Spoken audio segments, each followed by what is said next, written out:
வணக்கம். இது ஒரு ஆழமான அலசல்.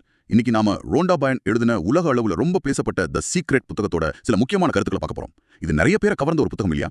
ஆமா, நிச்சயமா. நிறைய பேர் இத பத்தி பேசினாங்க. இந்த புத்தகம் என்ன சொல்லுதுன்னா, பிளேட்டோ, ஷேக்ஸ்பியர், நியூட்டன், ஐன்ஸ்டீன் மாதிரி பெரிய பெரிய அறிஞர்கள் எல்லாருக்கும் ஒரு பெரிய ரகசியம் தெரிஞ்சிருந்ததாம். அந்த ரகசியம் வச்சுதான் நாம வாழ்க்கையில ஆசைப்படுற சந்தோஷம், ஆரோக்கியம், செல்வம் எது வேணாலும் அடைய முடியும்னு இந்த புத்தகம் சொல்லுது. சரி. இதோட முக்கியமான கருத்து, அதாவது அந்த ரகசியம் என்னன்னா ஈர்ப்பு விதி, லா ஆஃப் அட்ராக்ஷன். ஆமா, கரெக்ட். இந்த ஈர்ப்பு விதி ரொம்ப சுருக்கமா சொல்லணும்னா ஒத்தது ஈர்க்கும். குறிப்பா இது நம்மளோட எண்ணங்களை பொறுத்தது. எண்ணங்களையா? ஆமா. இந்த புத்தகத்தின்படி நம்ம எண்ணங்களுக்கு ஒரு சக்தி இருக்கு. ஒரு காந்த சக்தி மாதிரி. அந்த எண்ணங்கள் தொடர்ந்து பிரபஞ்சத்தோட பேசிட்டே இருக்குன்னு சொல்றாங்க. ஓ, இது கேட்கவே சுவாரஸ்யமா இருக்கே. அப்போ இன்னைக்கு நாம இந்த புத்தகத்தை மட்டும் வச்சுக்கிட்டு இந்த ரகசியம்னா என்ன, இதை எப்படி பயன்படுத்தலாம்னு ஆசிரியர் மத்தவங்களும் என்ன சொல்றாங்கன்னு கொஞ்சம் ஆழமா பார்க்கலாமா? கண்டிப்பா பார்க்கலாம். அந்த காலத்துல சில பேர் இந்த ரகசியத்தை வேணும்னே மறைச்சு வச்சாங்கன்னு கூட புத்தகம் சொல்லுது. சரி, முதல்ல இந்த ரகசியத்தோட அஸ்திவாரம், நம்ம எண்ணங்களோட சக்தி பத்தி பேசலாமா? பேசலாமே. அதுதான் ரொம்ப முக்கியம். புத்தகம் திரும்ப திரும்ப சொல்ற ஒரு விஷயம் இதுதான். உங்க எண்ணங்கள் தான் உங்க வாழ்க்கையை உருவாக்குது. நீங்க எதை பத்தி ரொம்ப நினைக்கிறீங்களோ அதை உங்க வாழ்க்கைக்கு இழுக்கிறீங்க. இதை விளக்குறதுக்கு ஜான் அசராஃப்னு ஒருத்தர் உங்களை ஒரு நடமாடும் காந்த மாதிரி நினைச்சுக்க சொல்றாரு. உங்க எண்ணங்கள் காந்த மாதிரி வேலை செஞ்சு அதுக்கேத்த விஷயங்களை உங்ககிட்ட கொண்டு வருதான். ஆமா, அதாவது நீங்க ஒரு மனித காந்தம். சரி, இந்த எண்ணங்களுக்கு ஒரு அதிர்வெண், அதாவது ஃப்ரீக்வன்சி இருக்கணும். டாக்டர் ஜோ விட்டாலே, ஜான் அசராஃப் இவங்களா சொல்றாங்க. ஆமா, ஒரு வைப்ரேஷன் மாதிரி. ஒரு ரேடியோ டவர் மாதிரி நாம சிக்னல் அனுப்புறோமா? அதேதான். நீங்க ஒரு ஒளிபரப்பு கோபுரம் மூலமா உங்க எண்ணங்கள் மூலமா ஒரு அதிர்வெண்ண பிரபஞ்சத்துக்கு அனுப்புறீங்க. அப்போ இப்ப நம்ம வாழ்க்கை இருக்கிற நிலைமைக்கு காரணம் முன்னாடி நாம என்ன நினைச்சோமோ அது நானா? புத்தகம் அதான் சொல்லுது. உங்க இப்போதைய வாழ்க்கை உங்க கடந்த கால எண்ணங்களோட ரிசல்ட். ஆனா இங்க ஒரு நல்ல விஷயம் இருக்கு. என்னது? பாப் ப்ராக்டர் சொல்ற மாதிரி மனசுல பார்க்க முடிஞ்சா கையில பிடிக்கலாம். அதாவது இந்த விதி தெரிஞ்சிட்டா உங்க எண்ணத்தை மாத்தி உங்க எதிர்காலத்தை மாத்த முடியும்னு ஒரு நம்பிக்கை வருது. ஓ, அப்போ எண்ணங்களை மாத்தினா வாழ்க்கை மாறுமா? ஆமா, அதுதான் இந்த புத்தகத்தோட முக்கியமான செய்தி. சரி, எண்ணங்கள் இவ்ளோ பவர்ஃபுல்னா அப்ப நம்ம உணர்ச்சிகள் அதுக்கு என்ன பங்கு இருக்கு? அதுக்கு ரொம்ப முக்கியமான பங்கு இருக்கு. ஜாக் கேன்ஃபீல்ட் சொல்றாரு, உணர்வுகள் நமக்கு வழிகாட்டுற ஒரு கருவி, ஒரு ஃபீட்பேக் மெக்கானிசம் மாதிரி. ஃபீட்பேக் மெக்கானிசமா?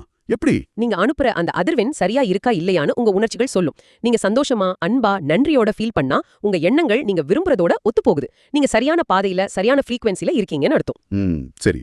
அதுவே கோவம், வருத்தம், பயம்னு நெகட்டிவா ஃபீல் பண்ணா அப்போ உங்க எண்ணம் தப்பான திசையில போகுது. நீங்க விரும்பாததை ஈர்க்கிறீங்கன்னு ஒரு அறிகுறி. ஓ, ஒரு வார்னிங் மாதிரி. ஆமா, பாப் டாயில் சொல்ற மாதிரி பிரபஞ்சம் நம்ம கிட்ட உணர்வுகள் வழியா பேசுது.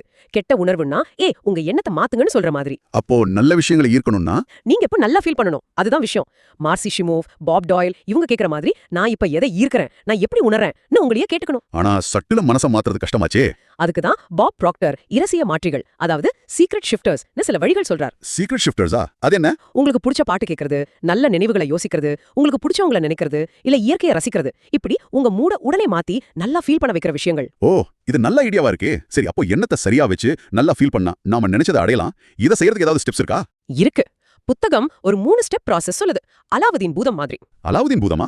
ஆமா, பூதம் உங்கள் விருப்பமே என் கட்டளைன்னு சொல்ற மாதிரி பிரபஞ்சம் நம்ம விருப்பத்துக்காக காத்துட்டு இருக்குன்னு ஒரு உருவகம். சுவாரஸ்யமா இருக்கு. என்ன அந்த 3 படிகள்? முதல் படி கேளுங்கள், ஆஸ்க். உங்களுக்கு என்ன வேணுங்கிறதுல ரொம்ப தெளிவா இருக்கணும், குழப்பமே கூடாது. அத மனசுல நினைக்கிறதோட இல்லாம அது கிடைச்ச மாதிரி நிகழ்காலத்துல ஒரு பேப்பர்ல எழுதுங்கன்னு பாப் ப்ராக்டர் சொல்றார். நான் இப்ப ரொம்ப சந்தோஷமாவும் நன்றியோடவும் இருக்கேன், ஏன்னா அப்படின்னு ஆரம்பிச்சு எழுதுங்க.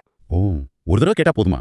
ஆமா, டாக்டர் ஜோ விட்டாலே சொல்ற மாதிரி ஹோட்டல்ல மெனு பார்த்து ஆர்டர் பண்ற மாதிரி தான். ஒரு தடவை தெளிவா கேட்டா போதும், திரும்ப திரும்ப சந்தேகத்தோட கேட்க வேண்டாம். சரி, ரெண்டாவது படி என்ன? ரெண்டாவது படி நம்புங்கள், பிலீவ். இதுதான் கொஞ்சம் சவாலா இருக்கலாம். நீங்க கேட்ட விஷயம் எவ்வளவு பெருசா இருந்தாலும் சரி, அது ஏற்கனவே உங்களுக்கு கிடைச்சிடுச்சுன்னு முழுசா நம்பணும். அசைக்க முடியாத நம்பிக்கை வேணுமா?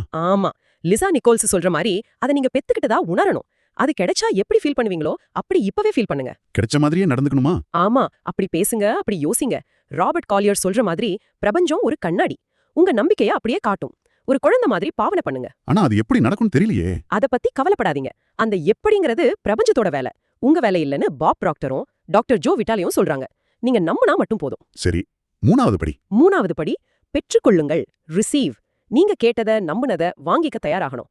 இதுக்கு நீங்க செய்ய வேண்டியது ஒண்ணுதான். என்னது? இப்போதே நல்ல ஃபீல் பண்ணுங்க. மார்சி ஷிமோவ், மைக்கேல் பெர்னார்ட் பெக்வித் எல்லாரும் இதை தான் சொல்றாங்க. நீங்க கேட்டது கிடைச்சா எப்படி சந்தோஷமா, நிறைவா, நன்றியோட இருப்பீங்களோ அந்த உணர்வை இப்பவே கொண்டு வாங்க. அந்த நல்ல ஃபீலிங்ல இருந்தா போதுமா? ஆமா, அப்படி ஃபீல் பண்ணும்போது தான் நீங்க கேட்டதை வாங்கிக்கிற சரியான அதிர்வெண்ணுக்கு நீங்க வரீங்க. அப்போதான் அது உங்ககிட்ட வரும்னு புத்தகம் சொல்லுது. ஓகே, கேளுங்கள், நம்புங்கள், பெற்றுக்கொள்ளுங்கள், இந்த 3 படிநிலைகள். இது இன்னும் வலுவாக்க வேற ஏதாவது வழிகள் இருக்கா? இருக்கு. 2 முக்கியமான பயிற்சிகளை புத்தகம் சொல்லுது.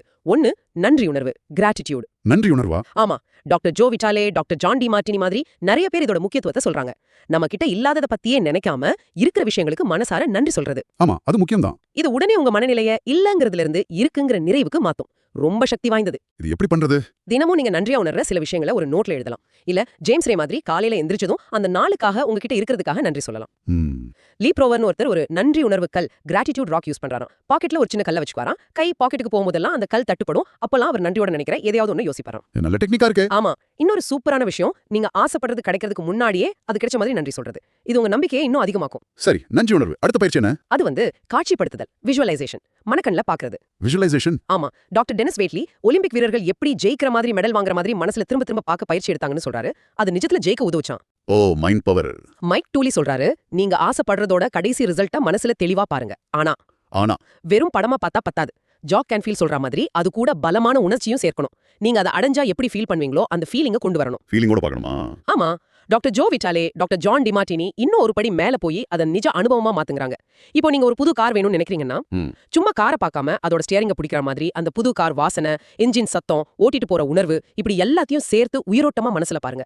இது நீங்க அதை ஈர்க்கிற வேகத்தை அதிகமாக்கும். ஓகே, அப்போ ஆஸ்க், பிலீவ், ரிசீவ் கூட கிராட்டிடியூட், விஷுவலைசேஷன் இது ரெண்டும் முக்கியம். சரி, இந்த விதிகளை வச்சு பணம், உறவு, ஆரோக்கியம் இதுல எல்லாம் எப்படி அப்ளை பண்றதுன்னு புத்தகம் என்ன சொல்லுதுன்னு பார்க்கலாமா? முதல்ல பணம். இது நிறைய பேருக்கு முக்கியம். ஆமா, பணம் பத்தி பேசுவோம். புத்தகம் சொல்றது பணம் இல்ல பத்தல நினைக்கிறத விட்டுட்டு செல்வம் இருக்கு, நிறைய இருக்குன்னு நினைக்கணுமா, அபரிமிதமா ஃபீல் பண்ணணுமா இப்போதே. கரெக்ட். அந்த இல்லாமை எண்ணத்திலிருந்து மாறணும். இதுக்கு சில டெக்னிக் சொல்றாங்கல்ல, பில் வந்தா அதை செக் வந்த மாதிரி நினைக்க சொல்றது. ஆமா, டேவிட் ஷர்மர் பேங்க் ஸ்டேட்மெண்ட்ல தனக்கு வேணுங்கிற தொகையை எழுதி வச்சு பாப்பாராம். ராண்டா பைன் கூட ஒரு 0 சேர்க்கிற விளையாட்டு சொல்றாங்க. உங்ககிட்ட இருக்கிற நோட்ல இன்னும் 0 சேர்த்து கற்பனை பண்றது. இதெல்லாம் கொஞ்சம் வேடிக்கையா இருந்தாலும் அந்த எண்ணத்தை மாத்துறதுக்கு உதவும் போல. ஆமா, முக்கியமா இது வாங்க முடியாது, இது காஸ்ட்லின்னு சொல்றதை தவிர்க்கணும்னு ஜேம்ஸ் ரே, லிசா நிக்கோல்ஸ் சொல்றாங்க. பணம் பத்தின நெகட்டிவ் எண்ணங்களை மாத்தணும். அப்ப எப்படி மாத்துறது?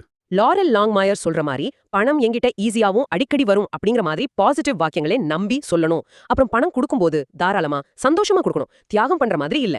செல்வங்கிறது பணம் மட்டும் இல்ல, அது ஒரு மனநிலைன்னு சொல்றாங்க. அதேதான், அது ஒரு மைண்ட் செட். ஜாக் கான்ஃபீல்ட் $1,00,000 சம்பாதிக்கணும்னு இலக்கு வச்ச கதை இதுக்கு நல்ல உதாரணம்.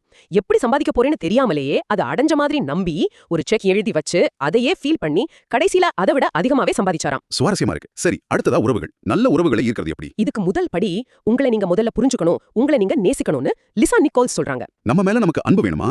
ஆனா ஜேம்ஸ் ரே சொல்றார், மத்தவங்க உங்களை எப்படி நடத்தணும்னு நீங்க நினைக்கிறீங்களோ அப்படி நீங்க உங்களை முதல்ல நடத்துங்க. செல்ஃப் ரெஸ்பெக்ட், செல்ஃப் லவ் முக்கியம். சரி. டாக்டர் ஜான் கிரே சொல்றார், உறவுக்காக உங்களையே தியாகம் செய்யாதீங்க. முதல்ல உங்க கப்பையே நீங்களே அன்புல நிரப்புங்க. அப்போதான் மத்தவங்களுக்கு கொடுக்க முடியும். இது நல்ல பாயிண்ட். மார்சி ஷிமோவ் சொல்றாங்க, உங்க பார்ட்னர் கிட்டயோ மத்தவங்க கிட்டயோ இருக்கிற குறைகளையே பேசாம அவங்க கிட்ட உங்களுக்கு பிடிச்ச நல்ல விஷயங்களை பாராட்டுங்க. அதுல கவனம் செலுத்துங்க. ஏன்னா நாம எதுல கவனம் செலுத்துறோமோ அது வளரும் இல்லையா? கரெக்ட். உங்க செயலும் உங்க ஆசையோட ஒத்து போகணும். மைக் டூலி தனக்கு மனைவி வேணும்னு நினைச்சப்போ அவரோட கார் கேரேஜ்ல அவரோட காருக்கு மட்டும் இடம் விடாம வரப்போற மனைவியோட காருக்கும் சேர்த்து இடம் விட்டாராம். ஓ, இது அந்த பெற்றுக்கொள்ளுதல் படி மாதிரி இருக்கு. ஆமா, நீங்க தயாரா இருக்கீங்கன்னு பிரபஞ்சத்துக்கு காட்டுற மாதிரி. மேரி டைமண்ட்ங்கிற ஃபெங்ஷுய் நிபுணர் கூட ஒரு கலை இயக்குனர் வீட்ல சில மாற்றங்கள் செஞ்சு அவர் உறவு சிக்கலை சரி செஞ்ச கதை இருக்கு. அதாவது நீங்க கேக்குறதோட அதை வரவேற்க உங்க சூழலையும் மாத்தணும். சரி, அடுத்தது ஆரோக்கியம். இது ரொம்ப முக்கியம். உடல் நலம் பத்தியும் இதே விதி பொருந்துமா? ஆமா, நம்ம உடம்பே நம்ம எண்ணங்களோட விளைவுதான்னு டாக்டர் ஜான் ஹேகலன் சொல்றார். Doctor John Demartini placebo விளைவு சொல்றார். பிளாசிபோ எஃபெக்டா? ஆமா, நோயாளிக்கு வெறும் சக்கரை மாத்திரையை கொடுத்து இது புது மருந்து ரொம்ப பவர்ஃபுல்னு நம்ப வச்சா அந்த நம்பிக்கை மட்டுமே சில சமயம் நோயை குணப்படுத்துது இல்லையா? அது மனசோட சக்தி. உண்மைதான். அதே மாதிரி மன அழுத்தம் கூட நெகட்டிவ் எண்ணங்கள்ல தான் ஆரம்பிக்குதுன்னு டாக்டர் பென் ஜான்சன் சொல்றாரு. டாக்டர் டி மார்டினி இன்னொரு படி மேல போய் அன்பும் நன்றி உணர்வும் நோயை கரைக்கும்னு சொல்றாரு. நோயை கரைக்குமா? ஆமா, சிரிப்பு ஒரு சிறந்த மருந்துன்னு நார்மன் கசின்ஸ் கதை சொல்லுது. கேத்தி குட்மன் மூலமா சொல்றாங்க. குணப்படுத்தவே முடியாத நோயிலிருந்து நார்மன் கசின்ஸ் வெறும் காமெடி படம் பார்த்து சிரிச்சே குணவானாராம். நிஜமாவா?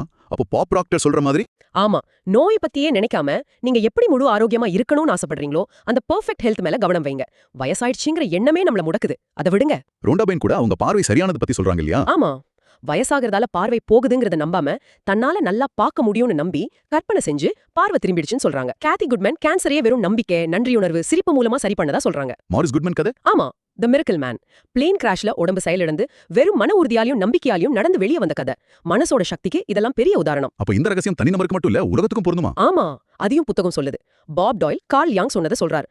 நீங்க எதை எதிர்க்கிறீங்களோ அது நீடிக்கும். What you resist persists. அப்படின்னா உலகத்துல நடக்கிற போர், வறுமைன்னு நெகட்டிவ் விஷயங்களையே நாம் எதிர்த்து கோபப்பட்டு அது மேலேயே கவனம் வச்சா நாம் அந்த நெகட்டிவ் எனர்ஜியை தான் வளர்க்கிறோம்னு ஜாக் கான்ஃபீல்டு சொல்றார். அப்ப என்ன செய்யணும்? போருக்கு எதிரா போராடுறதை விட அமைதிக்கு ஆதரவா இருங்க. அன்னை தெரசா கூட போர் எதிர்ப்பு பேராணிக்கு கூப்பிடாதீங்க, அமைதி பேராணிக்கு கூப்பிடுங்கன்னு சொன்னதா சொல்றாங்க. பிரச்சனையை எதிர்க்காம தீர்வுக்கு கவனம் கொடுக்கணும். அப்ப உலகத்துல நல்லது நடக்கணும்னா நாம நம்பிக்கை, அன்பு, வளம், அமைதி இதுல எல்லாம் நம்ம கூட்டு கவனத்தை செலுத்தணும். மைக்கேல் பர்னார்ட் பெக்வித் சொல்ற மாதிரி இந்த உலகத்துல பற்றாக்குறையே இல்ல, எல்லாருக்கும் போதுமானதை விட அதிகமா இருக்கு. அந்த இல்லைங்கிற மனநிலையில இருந்து மாறணும். நம்ம எல்லாரும் ஒண்ணா இணைஞ்சிருக்கோமா? ஆமா, நாம எல்லாரும் ஒரே சக்தி, ஒரே பிரம்மாண்ட மனம் யூனிவர்சல் மைண்ட் கூட இணைஞ்சிருக்கிறோன்னு ஜான் அசராஃப் டாக்டர் ஹேகலின் சொல்றாங்க. அதனால லிசா நிக்கல் சொல்ற மாதிரி உலகத்துல இருக்கிற எல்லாத்தையும் பாராட்டுங்க, ஆசீர்வதிங்க, அது நல்லதை ஈர்க்கும். ஆக நம்ம இவ்வளவு நேரம் பேசினதுல இருந்து தி சீக்ரெட் புத்தகத்தோட முக்கிய கருத்து தெளிவா புரியுது. உண்மையான சக்தி நமக்குள்ள தான் இருக்கு. ஆமா, நம்ம எண்ணங்களையும் உணர்வுகளையும் கட்டுப்படுத்தினா ஈர்ப்பு விதி மூலமா நம்ம வாழ்க்கையை நாமளே உருவாக்கிக்கலாம். டாக்டர் ஜோ விட்டாலே சொல்ற மாதிரி நாம தான் நம்ம வாழ்க்கையோட சிற்பி. நம்ம வாழ்க்கையின் மைக்கேலேஞ்சலோ நாம் தான். கரெக்ட். ஆனா ஒண்ணு, நாம இன்னைக்கு பேசினதெல்லாம் தி சீக்ரெட் புத்தகத்தையும் அதுல சொன்னவங்க கருத்துக்களையும் வச்சுதான். அதை ஞாபகம் வச்சுக்கணும். சரிதான். இந்த புத்தகம் சொல்றபடி உங்க சக்தி நீங்க நினைக்கிறத விட பல மடங்கு அதிகம். உங்கள 99% கண்ணுக்கு தெரியாது, தொட முடியாதுன்னு ஒரு வரி வரும். நம்ம உள் சக்தியை பத்தி அது சொல்லுது. கடைசியா இந்த அறிவை, இந்த கருவிகளை பயன்படுத்துறதும் பயன்படுத்தாததும் அது உங்க விருப்பம். ஆமா, அது அவரவர் தேர்வு. புத்தகம் சொல்ற மாதிரி உங்களுக்கு எது நிஜமான சந்தோஷத்தை தருதோ அதை கண்டுபிடிச்சு அந்த வழியில வாருங்க. ஜோசப் கேம்பல் சொன்னத புத்தகம் ஞாபகப்படுத்துது. உங்க பேரின்பத்தை பின்பற்றுங்கள், ஃபாலோ யுவர் பிளிஸ். அப்போ பிரபஞ்சம் உங்களுக்காக சுவர்கள் இருந்த இடத்துல கூட கதவுகளை திறக்கும். இந்த அறிவை பயன்படுத்தி பார்க்கலாமேன்னு ஒரு எண்ணத்தோட புத்தகம் முடிக்கிற வரியோட நாம முடிச்சுக்கலாம். மகிழ்ச்சி உங்களுடன் இருக்கட்டும். மகிழ்ச்சி உங்களுடன் இருக்கட்டும்.